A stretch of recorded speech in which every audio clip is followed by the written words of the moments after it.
नमस्कार, मैं doctor Nisha Mangal, senior gynaecologist at Genesis clinic Jaipur.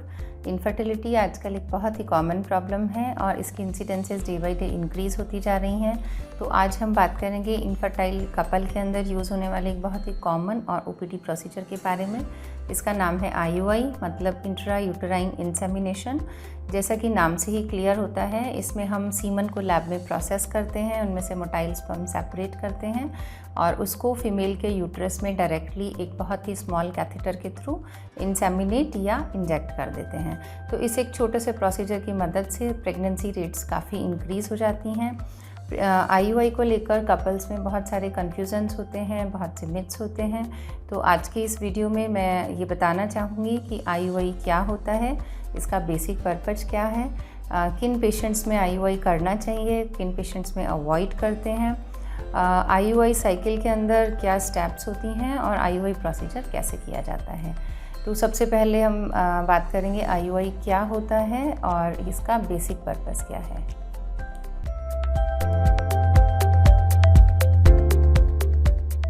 IUI समझने के पहले हम देखेंगे कि नॉर्मल फिजियोलॉजी में क्या होता है।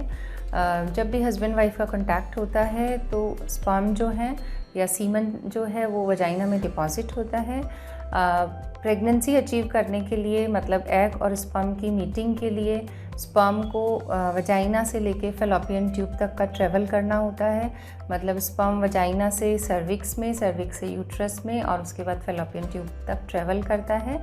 और अगर ओव्यूलेशन टाइम है और फेलोपियन ट्यूब में एग प्रेजेंट है तो एग और स्पर्म की मीटिंग होती है, जिससे प्रेगनेंसी पॉजिटिव आती है। तो अगर इस पूरी प्रोसेस में स्पर्म काउंट कम है या स्पर्म मोटिलिटी अच्छी नहीं है या सर्वाइकल म्यूकस बहुत थिक है, अनफेवरेबल है, तो उन केसेस के अंदर प्रेगनेंसी प्राप्त करने में प्रॉब्लम्स आ सकती हैं।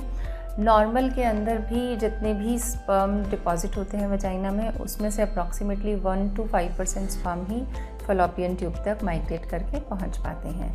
तो IUI में हम क्या करते हैं, हम लैब के अंदर जो हस्बैंड के स्पर्म्स हैं उनमें से मोटाइल और गुड स्पर्म को सेपरेट करते हैं। उनको हम डायरेक्टली यूट्रस की कैविटी के अंदर इंसेमिनेट कर देते हैं। इसका मतलब स्पर्म्स को अब खाली यूट्रस से फेलोपियन ट्यूब तक का ट्रेवल करना होता है। इसके अलावा हम ओव्यूलेशन इंडक्शन ड्रग्स की मदद से एग क्वालिटी इम्प्रूव करते हैं और IUI जो है हम उस एग्जैक्ट टाइमिंग पे करते हैं जबकि ओव्यूलेशन हो और मैक्सिमम चांस हो प्रेगनेंसी होने के। तो IUI के बेसिक 4 पर्पस होते हैं। फर्स्ट, जो स्पर्म है उसका ट्रेवल पाथ रिड्यूस करना। सेकंड, स्पर्म की क्वालिटी को हम स्पर्म प्रिपरेशन मेथड्स की मदद से इम्प्रूव करते हैं। थर्ड, एग की क्वालिटी को हम ओव्यूलेशन इंडक्शन मेडिसिन्स होती हैं उनकी मदद से इम्प्रूव करते हैं। और फोर्थ, एक्यूरेट टाइमिंग जो होती है कि जिस टाइमिंग पर ओव्यूलेशन होता है, जिस टाइमिंग पर मैक्सिमम चांस है प्रेगनेंसी होने के, उस टाइमिंग पर ही हम यह IUI प्रोसीजर करते हैं। तो IUI क्या होता है, इसके बाद हम ये जानेंगे कि IUI किन पेशेंट्स में करना चाहिए और किन पेशेंट्स में नहीं करना चाहिए।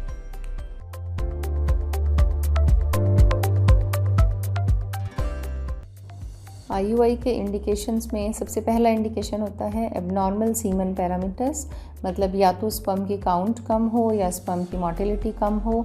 इसमें हमें मिनिमम टोटल मोटाइल स्पर्म जो है वो 5 मिलियन पर ml से ज़्यादा रिक्वायर्ड होती है IUI के लिए। सेकेंड इंडिकेशन आता है कॉइटल डिफ़िकल्टी या इरेक्टाइल डिसफंक्शन, मतलब हस्बैंड और वाइफ को कॉन्टैक्ट करने में प्रॉब्लम है। थर्ड इंडिकेशन आता है इजैक्यूलेशन डिसऑर्डर्स, मतलब कांटेक्ट तो प्रॉपरली हो पा रहा है लेकिन सीमन डिपॉजिशन जो है वो प्रॉपरली नहीं हो पाता है। फोर्थ इंडिकेशन आता है सर्वाइकल फैक्टर्स, मतलब जो फीमेल है उसकी जो बच्चेदानी का माउथ है, सर्विक्स, उसकी म्यूकोसा या तो थिक है या बहुत अनफेवरेबल है। कभी कभी इसमें एंटीस्पर्म एंटीबॉडीज़ भी प्रेजेंट होते हैं। और फिफ्थ इंडिकेशन आता है ओव्यूलेशन डिसफंक्शंस, जैसा कि PCOD पेशेंट्स में होता है। इनमें एग फॉर्मेशन और एग क्वालिटी जो है वो प्रॉपर नहीं होती। इंडिकेशंस के बाद हम देखेंगे कि कौन से पेशेंट्स हैं जिनमें हमें IUI नहीं करना है, मतलब IUI के कॉन्ट्रा इंडिकेशंस। तो अगर आपकी फेलोपियन ट्यूब्स अनहेल्दी हैं या ब्लॉक हैं। सेकेंड, अगर मॉडरेट टू सीवियर एंडोमेट्रियोसिस है। थर्ड, अगर पेशेंट को पेल्विक इन्फ्लेमेटरी डिजीज़ है, मतलब ऑलरेडी इन्फेक्शन प्रेजेंट है। फोर्थ, अगर ऑलरेडी पेशेंट को 3 to 6 साइकिल्स IUI फेल हो चुके हैं तो हम दोबारा उसमें ट्राई नहीं करेंगे। और फिफ्थ, अगर पेशेंट का AMH वैल्यू बहुत ही कम है और एज 40 से ज़्यादा है, तो इन कंडीशंस में अगर एग क्वालिटी बहुत कम होगा तो IUI का सक्सेस रेट भी काफ़ी कम हो जाता है।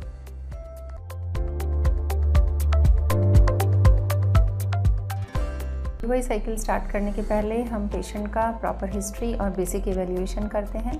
बेसिक इवैल्यूएशन में 4 चीज़ें आती हैं। First, transvaginal sonography. सेकेंड, उसके ब्लड के रूटीन टेस्ट और hormonal testings. Third, tubal patency test आता है जिसमें हम या तो HSG कर सकते हैं या लेप्रोस्कोपी कर सकते हैं। और फोर्थ, हस्बैंड का सीमन एनालिसिस आता है जिसमें हम स्पर्म काउंट, स्पर्म मोटिलिटी और बाकी पैरामीटर्स चेक करते हैं। अगर ये सब ठीक है और पेशेंट IUI के लिए फिट है तो हम IUI साइकिल स्टार्ट करते हैं। IUI साइकिल की बेसिकली 4 स्टेप होती है। फर्स्ट, एग मेकिंग होती है। सेकंड, एग ट्रैकिंग होती है। थर्ड, IUI प्रोसीजर होता है। और फोर्थ, पोस्ट IUI मेडिकेशंस होती हैं। एग मेकिंग के लिए हम पेशेंट को पीरियड के सेकंड या थर्ड डे बुलाते हैं और उसको ओव्यूलेशन इंडक्शन ड्रग्स जो होती हैं वो स्टार्ट करते हैं। ओव्यूलेशन इंडक्शन मेडिसिन्स में हम नॉर्मली या तो लेट्रोजोल या क्लोमिफेन साइट्रेट यूज़ करते हैं। इसके अलावा हम HMG इंजेक्शंस हैं वो भी ऐड ऑन करते हैं। इनकी मदद से हम एग क्वालिटी और एग नंबर जो है वो इम्प्रूव करते हैं। सेकेंड स्टेप आती है एग ट्रैकिंग। एग ट्रैकिंग के लिए हम पेशेंट को 9th या 10th डे दोबारा बुलाते हैं और उसके बाद से हम फॉलिकल स्टडी जो है ट्रांसवेजेनल स्टार्ट करते हैं। मतलब फॉलिकल का जो साइज़ है वो चेक करते हैं। जब फॉलिकल का साइज़ 18 to 20 मिलीमीटर्स पहुंच जाता है तो हम उसे बोलते हैं कि अब फॉलिकल मैच्योर हो गया और उस पर हम HCG इंजेक्शन लगाते हैं। इस HCG इंजेक्शन को हम ट्रिगर इंजेक्शन बोलते हैं। मतलब ये जब हम ट्रिगर इंजेक्शन लगाते हैं उसके 36 to 48 आवर्स के बाद में ओव्यूलेशन होता है। तो नेक्स्ट स्टेप ये होता है कि हम पेशेंट को 36 to 48 आवर्स के बाद में बुलाते हैं और उसका ट्रांसवेजेनल सोनोग्राफी करके ये चेक करते हैं कि ओव्यूलेशन हुआ या नहीं। मोस्टली पेशेंट्स में 40 आवर्स में ओव्यूलेशन हो जाता है। जब ओव्यूलेशन डॉक्यूमेंट हो जाता है तो हम IUI प्रोसीजर करते हैं। IUI प्रोसीजर में हम सीमन सैंपल जो है वो कलेक्ट करते हैं, उसको लैब में प्रिपेयर करते हैं और फीमेल के यूट्रस में उसको एक बहुत ही थिन कैन्यूला से डायरेक्टली इंसेमिनेट कर देते हैं। पेशेंट को 10 to 15 मिनट रेस्ट करवाया जाता है और उसके बाद हम पेशेंट को पोस्ट IUI मेडिसिन्स एडवाइस करते हैं और 14 या 15 डेज़ बाद हम पेशेंट को दोबारा कॉल करते हैं। उसके लिए हम या तो बीटा HCG या फिर urine pregnancy test after 15 days कर सकते हैं। अगर सब चीज़ें ठीक हैं तो पेशेंट को प्रेगनेंसी टेस्ट पॉजिटिव आ जाता है और हम पेशेंट को 15 डेज़ बाद दोबारा क्लिनिक में बुला लेते हैं। तो अब हम नेक्स्ट देखेंगे कि हम IUI प्रोसीजर में क्या करते हैं।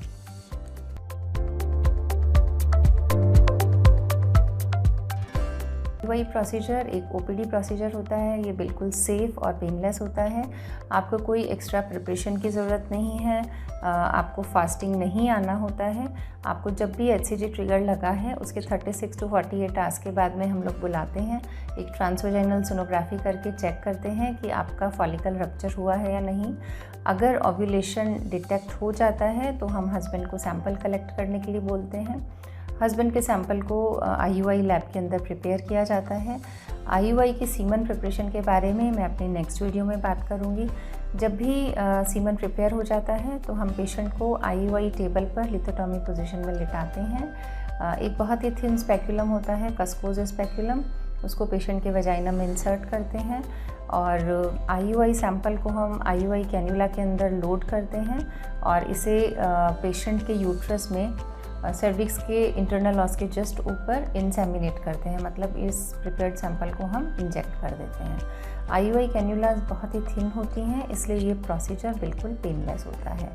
IUI प्रोसीजर हो जाने के बाद हम 10 to 15 मिनट्स पेशेंट को लिटाते हैं। पेशेंट को 15 डेज़ के लिए मेडिसिन एडवाइस करते हैं और 15 डेज़ के बाद में पेशेंट्स का प्रेगनेंसी टेस्ट किया जाता है। IUI प्रोसीजर में अप्रॉक्सीमेटली 5 to 10 मिनट्स का टाइम लगता है। सीमन प्रिपरेशन में हमें 60 to 90 मिनट्स का टाइम लगता है। IUI हो जाने के बाद में आप अपना रूटीन काम कर सकते हैं, अपना ऑफिस वर्क कंटिन्यू कर सकते हैं। एज सच किसी रेस्ट की ज़रूरत IUI के बाद नहीं होती है। 8 to 10 आवर्स के बाद में आप अपना नेचुरल सेक्सुअल इंटरकोर्स भी कर सकते हैं। IUI के बाद हम एडवाइस करते हैं कि आप एक नॉर्मल हेल्दी डाइट लें। जो अवॉइड करना है उसमें हम बोलते हैं कि एक्सेसिव स्ट्रेस नहीं लें। बहुत से पेशेंट्स केवल रिज़ल्ट ओरिएंटेड स्ट्रेस लेते हैं, तो हम ये पेशेंट को एडवाइस करते हैं कि प्लीज़ हमने अपनी तरफ से बेस्ट किया है, तो अब आप रिज़ल्ट ओरिएंटेड होके बहुत ज़्यादा स्ट्रेस ना लीजिए, जस्ट अपने को पॉजिटिव रखिए। IUI की सक्सेस रेट जो होती है वो अप्रॉक्सीमेटली 10 to 20% होती है, और नॉर्मली 30 to 40% पेशेंट्स हमारे 3 to 4 साइकिल में कंसीव कर जाते हैं। आई होप ये वीडियो आपको इन्फॉर्मेटिव लगा होगा। अपने फ्रेंड्स के साथ में इसे शेयर करिएगा। नेक्स्ट वीडियो में हम IUI के सीमेन प्रिपरेशंस के बारे में और जो बहुत से पेशेंट के क्वेश्चंस होते हैं उनके बारे में हम डिस्कस करेंगे। Thank you.